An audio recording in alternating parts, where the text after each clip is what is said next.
Hey everyone, welcome back to YouthRUs. I'm your host Raj, and this is the platform where we discuss all things youth. Today's episode is dedicated to showing students how local government acts on student advocacy and how your local government is built and works to help you.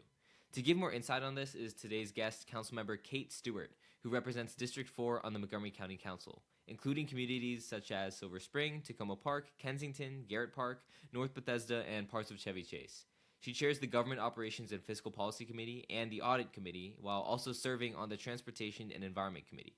But before all this, she served as mayor of Tacoma Park, known for her focus on school funding, mental health, transportation, sustainability, and responsive local leadership.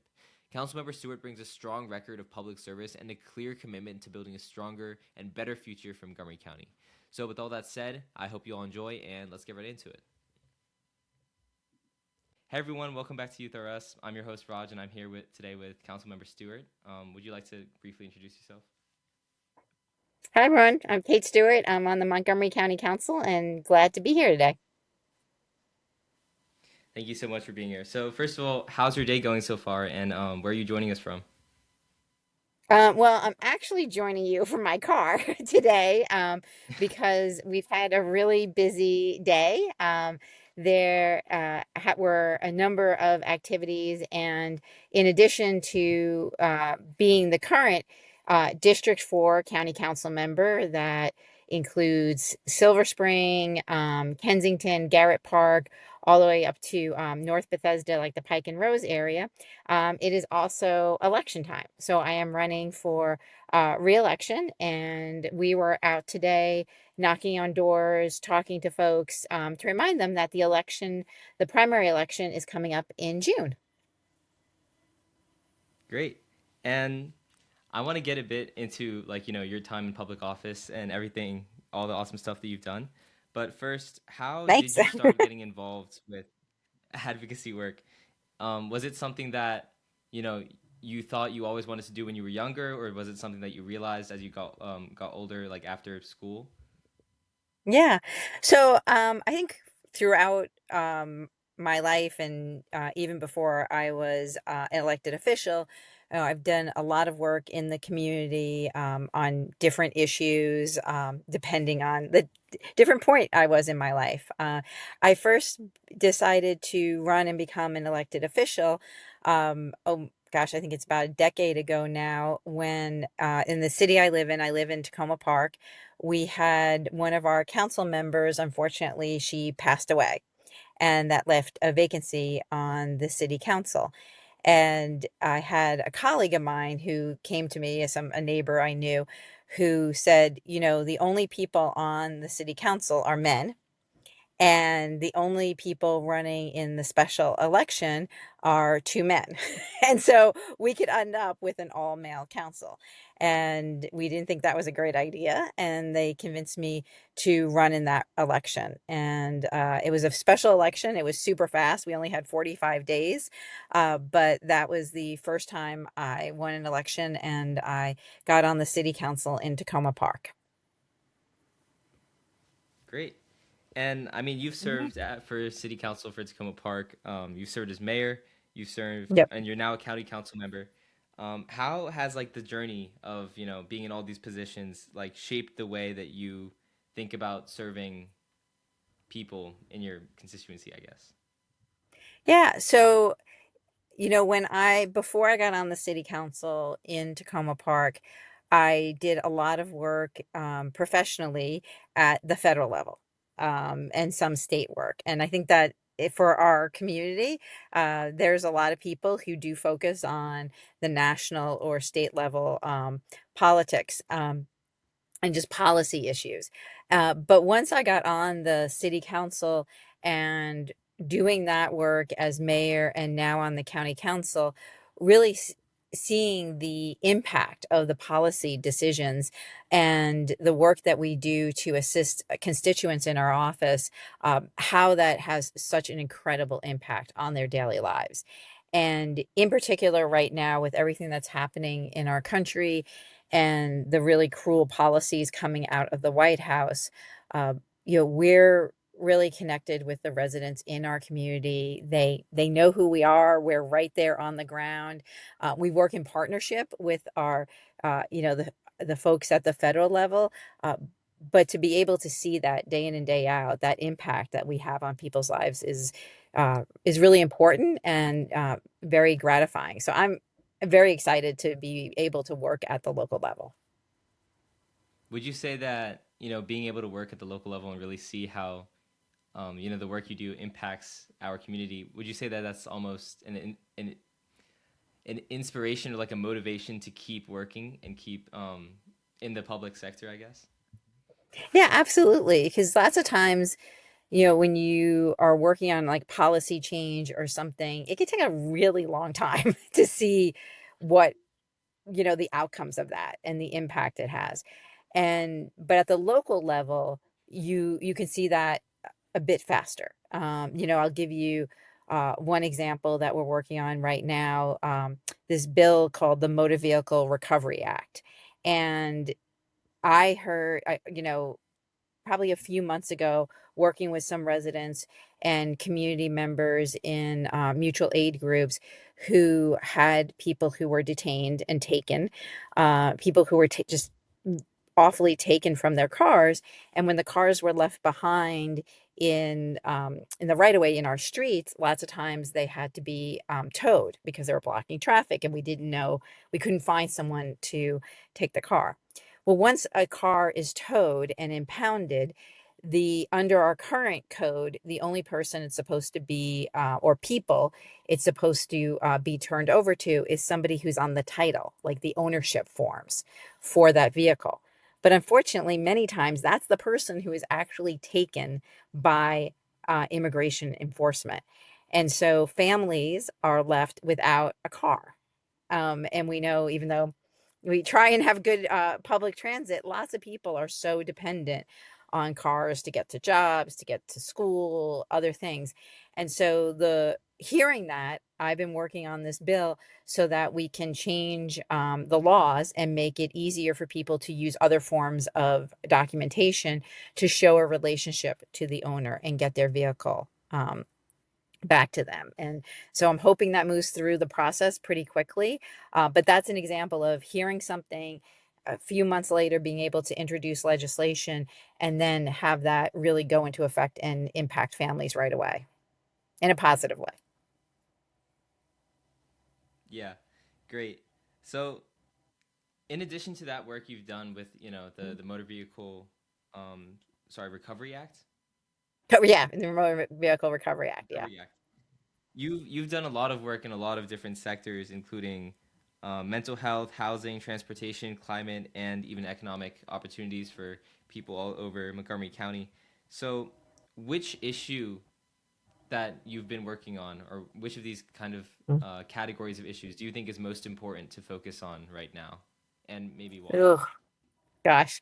Um, that it's hard to pick one. And I think we really need to look at um all of these issues in how they are related to one another, and not continue to work in isolation and say, like, okay, today I'm going to work on housing issues, or tomorrow I'm going to work on transportation, and then I'm going to work on mental health, because they are all so connected. So if we just take, for example, housing instability, not knowing if you're going to be able to pay your rent, or having lost a job and worried about paying your mortgage, actually getting evicted or losing your home and then being unhoused. That all adds to people's trauma and mental health issues. And so, and even that worry that it may happen, that instability in someone's life really does add to a lot of anxiety. And so I think we need to work on all of them, quite frankly, but most Yeah. particularly look at how they're interrelated. Okay. Yeah, that makes sense. So, would you say, or okay, that's interesting. So you would say that kind of when you want to focus on an issue, like let's say I wanted to testify for some policy or support some policy that um, Hmm. made housing prices more affordable for people in our community. would you say that it's also important in in that legislation to include aspects on mental health or include aspects on maybe the climate so that we're not just fixing one thing, but we're fixing everything around it as well? Is that kind of the approach that Well, legislators take?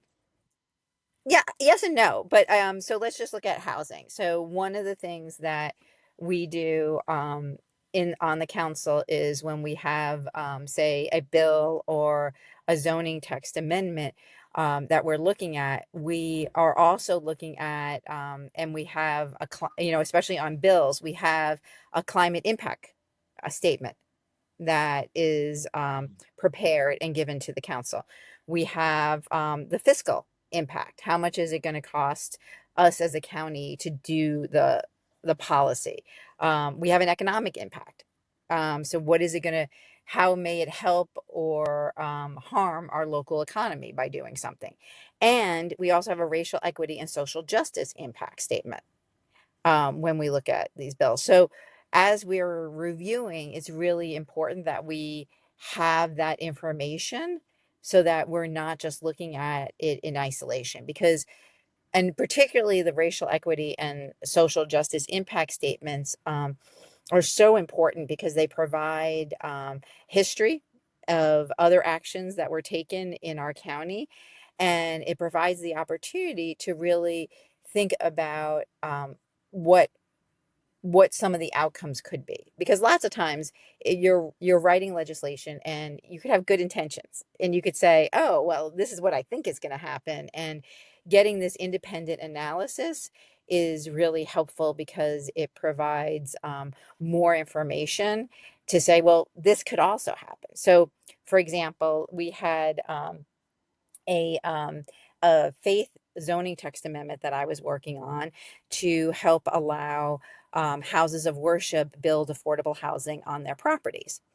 And we got the racial equity and social justice review. We were talking to the folks who were doing that, and they said, if you expanded the areas in the county where this zoning text amendment would be applicable, you could actually advance racial equity further in the county. So we actually changed the bill to do that. So I don't know if that answers your questions. It's hard to think of everything all at once when you're doing legislation, but to the extent possible, really thinking about how we're impacting our climate, how we're impacting how much something's going to cost us, how we're impacting our economy, how we're impacting racial justice and racial equity and social justice are really important.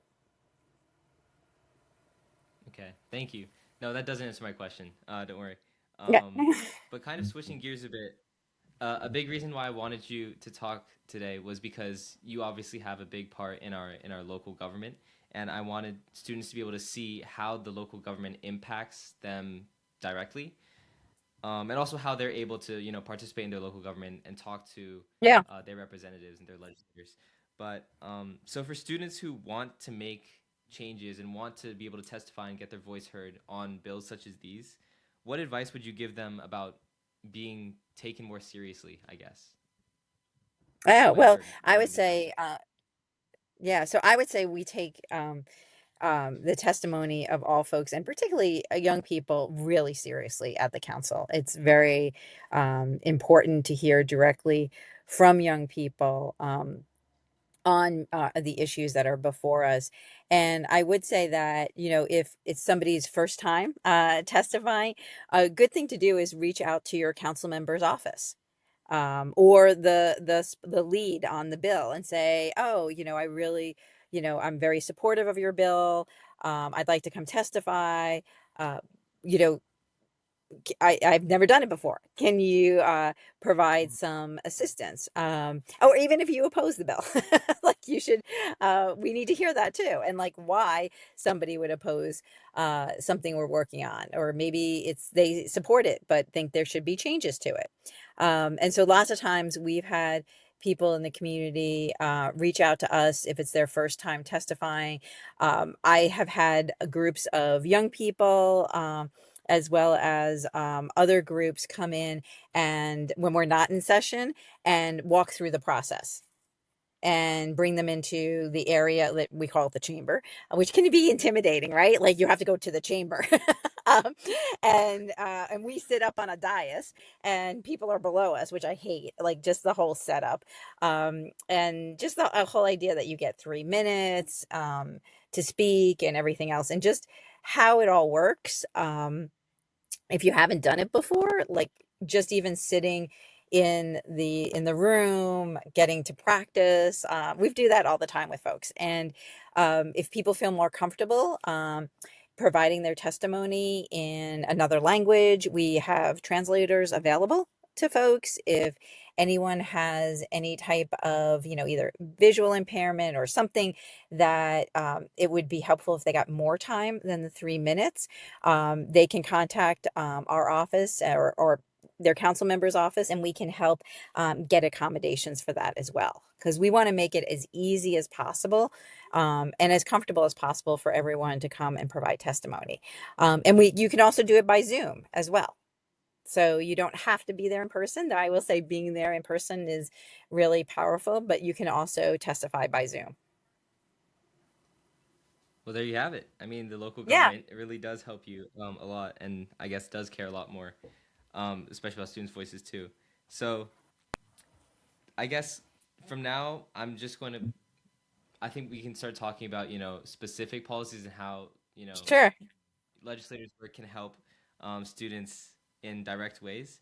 So one thing is on mental health. I mean, you've done a lot of work on mental health. You've done Yeah. county mental health convening, and you've increased funding for behavioral health funding and programs. So I feel like it's safe to say that you've made mental health definitely a visible aspect of your candidacy. Hmm. So why do you feel that mental health needs special attention right now, and especially for younger people? Yeah. Well, I think that particularly with COVID and the use of social media and everything, we are just seeing really increases in a lot of mental health issues and real concerns about wellness among young people. And the other piece of it is that sometimes the traditional ways of addressing mental health, sort of like what we call one-on-one therapy, doesn't always work for everyone. And being able to think about how we're promoting wellness in many different ways is very important. And so our office did a series of listening sessions in the fall with groups of young people. And, we heard very clearly from them that um, things like playing sports, exercising, being in nature, enjoying the arts, playing an instrument, listening to music, were all ways that they helped promote their mental health wellness. And I think expanding how we think about wellness and incorporating that into our everyday lives is very important. And I do think for young people right now, it's been, we had the first Trump administration, and then we had COVID, and the social media can really impact people's wellness. And now we have this Trump administration that has just, been very hard. I think for all of us. But I would say, seeing it with my own children who are adults now, they're 25 and 22, but just even seeing, like, thinking about the world right now and where we're headed is very difficult. Yeah, no, definitely. And I guess with the new administration, are you noticing any gaps in funding or gaps in support for mental health programs for all ages, really? Oh yeah, everything. Like we're dealing with this on so many levels. There's a lot of what we call clawbacks, taking back of funding, and I know particularly many of our nonprofits are seeing this occur. And so it's really difficult as we're thinking about how we're providing services in our community, because there's no way we're going to ever be able to fill the gaps that are left. And this we saw this in the fall when with the SNAP, or better known as like food stamp programs. We're seeing it in the healthcare field, housing, across the board. It's very hard, and what we need to do in the county is think about how we're going to really prioritize our programs and provide as much support for people as we can. Yeah, definitely. And I think kind of as a segue or like in parallel to mental health funding, there's also a lot of work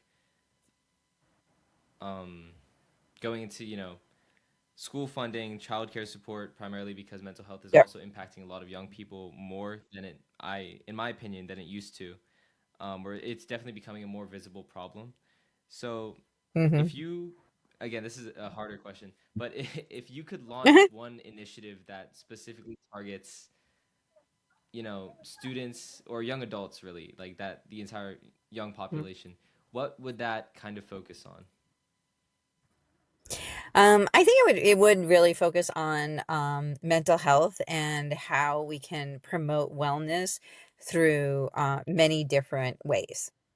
Because it's a very personal thing. So, for example, I like to run. I'm a runner, and I like to run distances. And so, um, I really try, and my team knows that Sunday mornings I really enjoy running along Sligo and blocking out 2 to 3 hours to run and then stretch and do all that is really important, and prioritizing that. And so I think we need to make sure that we're looking at programs and things that, whether it's during a very packed school day for our young people, which is already super packed with so many requirements and things, whether it's particularly as young people are in transition outside, after school, whether it's high school or someone goes to Montgomery College or another college. It can be really, those early 20s can be really difficult during transition. And so how are we creating in our community um, these spaces where people can promote their wellness, whether it's providing spaces for exercise or being in nature or music or whatever it is that a person needs, that it's available in our community. Yeah, no, definitely. And I feel like another kind of aspect of that on, policies affecting the youth, as you said, I guess, earlier, that it's very multifaceted, like it's all Yeah. interconnected. So, like, really changing one thing changes others. So another big part of your part of the policies that you make is also on housing affordability, I think, as you mentioned. Yeah. And I think now, especially because in Maryland, Montgomery County, this like general region, prices here tend to be higher than across the nation, especially post COVID. So that can be pretty intimidating for Hmm. young adults, like coming straight out of high school or straight out of college. So what do you think a more affordable or a more livable like Montgomery County would look like, maybe a couple years from now? Yeah. So I think a couple of things we need to really, you know, uh, build more housing, and ensure that we have more housing and more affordable housing and different types, right? So not just thinking about a lot of single family homes, but thinking, lots of times that people's first entree into home ownership might be a condo, maybe a townhouse. And so making sure that we have those options available.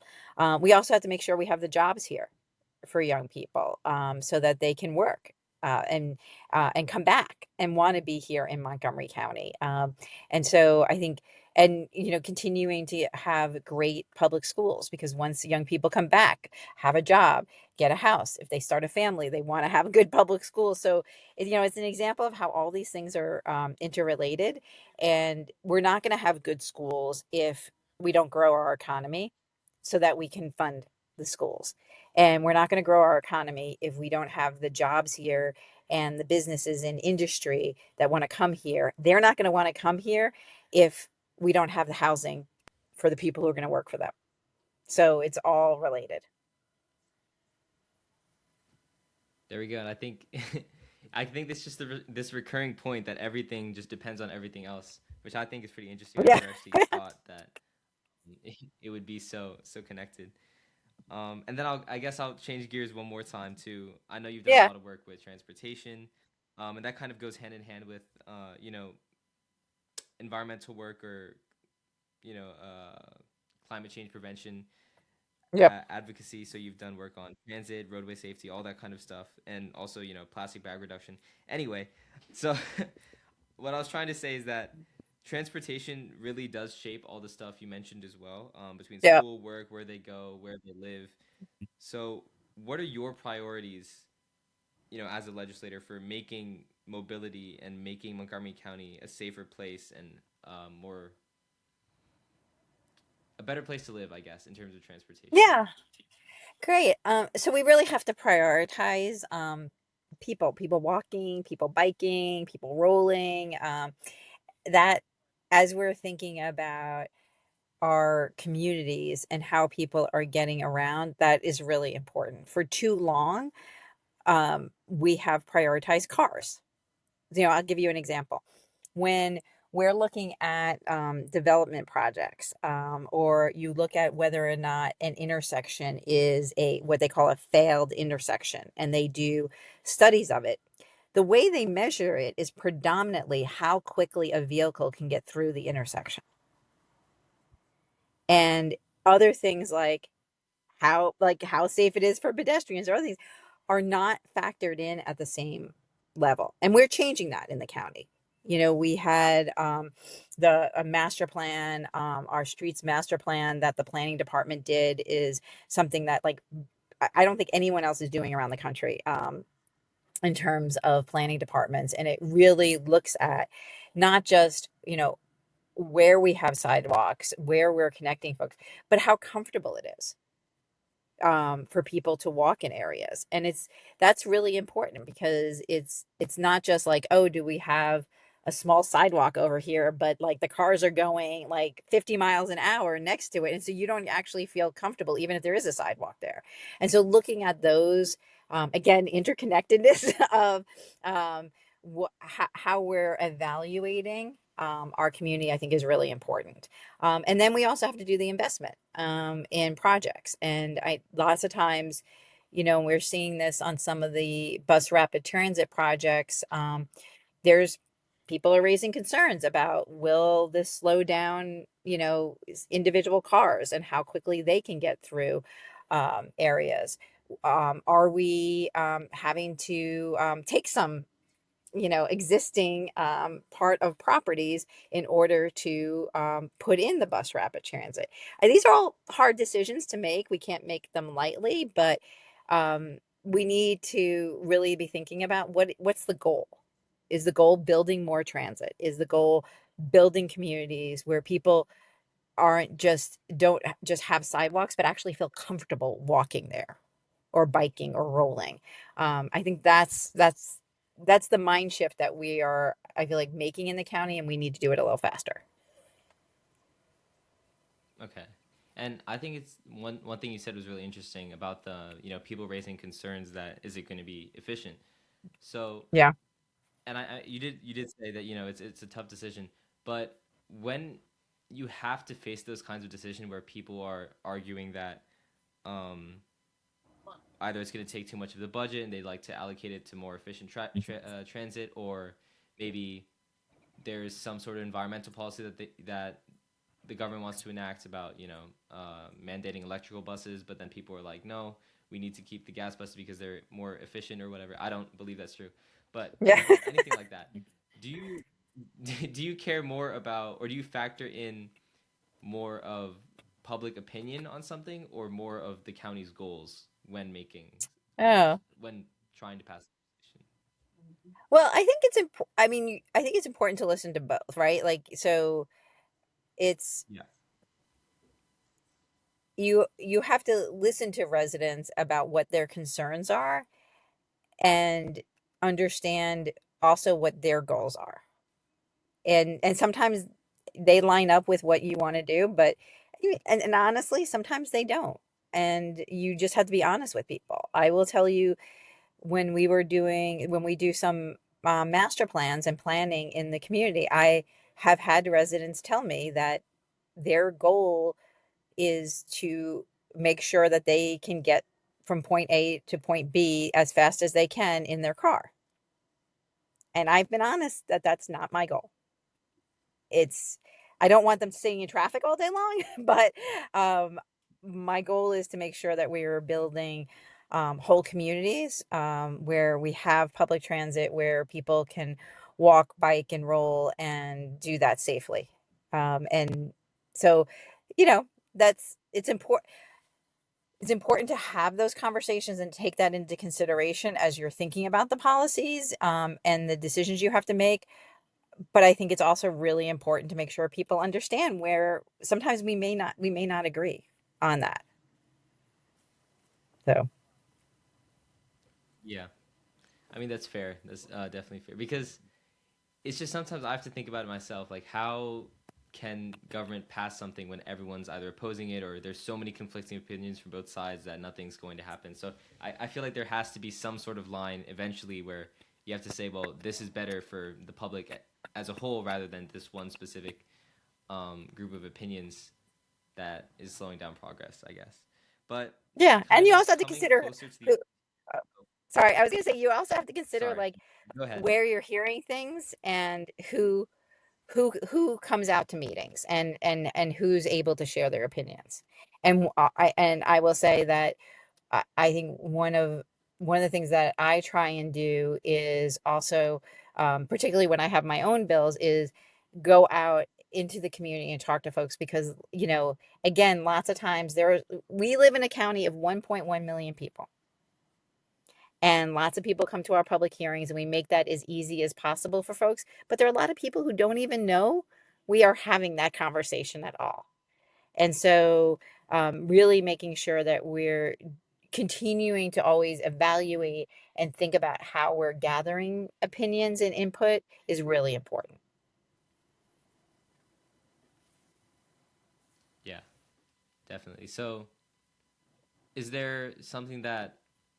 Well, I guess it's a pretty. I kind of answered it myself, but I'll Yeah. ask it anyway. Is there something that um, local governments doing to make these opportunities to discuss policies? Is there something that they're doing to make that conversation more, or like raising awareness that those conversations are happening and inviting more people to testify or to come into those hearings to learn more? Yeah, I mean, like I mentioned before, we try and make the whole experience as beneficial to everyone by having translation of possible if you need any accommodations, by making sure that people can do it by Zoom or in person, getting that information out to folks, and I think we always just oh, and then when we do like master plans and other things, we usually hold the public hearings in the community that the master plan is taking place so that people don't have to travel to Rockville to come to our offices to do that. But like I said, there's always ways we could do better and do more. Right. Okay. And I guess now that we've talked a bit about a bunch of different things, what is your like from as a product of your work? What do you see Montgomery County being? I guess, or what's your long term vision at the end of when you're all said and done? Everything's you've worked on it for a long time. What do you see Montgomery County being in the future, especially for young people? Um, yeah, so I think we have so many strengths here that can take continual work. Being a welcoming, inclusive community takes work, and just doing that work is going to be so important. Making sure that we are creating opportunities in the jobs we have here, and that we have the housing available for young people, and we keep strong schools. We want to make sure that um, young people who grew up here and want to come back can come back to our county. And we want to make sure that if there are young people looking at where's a great place to live, where is the cool place, where is the place that I know my family is going to not just be accepted but really part of a community and valued. And that's what I'm hoping we'll continue to do here in the county. Awesome. Yeah, and let's say it's 2030 Okay. and someone, maybe just someone like me, some 16-year-old kid comes wants to interview you. What is like that one, it doesn't have to be big or anything, but what is that one change that you want to see that has happened by 2030? Oh gosh. It's a Yeah, tough one, that's yeah. so no, there's so many things though. I think by 2030, I would like to see us move forward on some more of the public transit projects that are have not. I mean, the purple line's gonna be done. I promise you before 2030. That will absolutely be done. Um, so that one. I think one area we haven't talked as much about is that is a really big part of my work is on LGBTQIA plus issues. And last year we opened the first physical MoCo Pride Center here in Montgomery County. It's in Bethesda. I think we're in 2026 now. I hope it happens way before 2030, but I'm really hoping we have another a center opened in the downtown Silver Spring area.